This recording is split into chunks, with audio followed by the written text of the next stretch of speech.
நம்பியாண்டார் நம்பிகள் அருளிச் செய்த திருத்தொண்டர் திருவந்தாதி. பாடல் 2.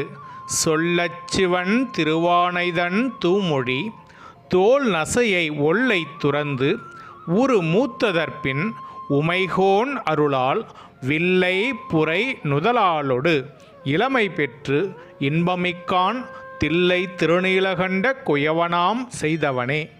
இதன் பொருள், சிதம்பரத்தில் வாழ்ந்திருந்த திருநீலகண்ட குயவனார் என்ற சிவனடியார் பரத்தையர்பால் இன்பத்துறையில் எளியர் ஆனார் என்பதை அறிந்து அவரது மனைவியார் எம்மை தீண்டாதீர் திருநீலகண்டத்து மீது ஆணை என்றார். அன்று முதல் அவர் பெண்ணாசை துறந்தார். ஆண்டுகள் பல சென்றன.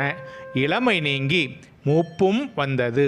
பின்னர் இறைவன் திருவருளால் தானும் தன் மனைவியும் இளமை நலம் பெற்றனர். இவர் குயவர் மரபைச் சேர்ந்தவர் என்பதாகும்.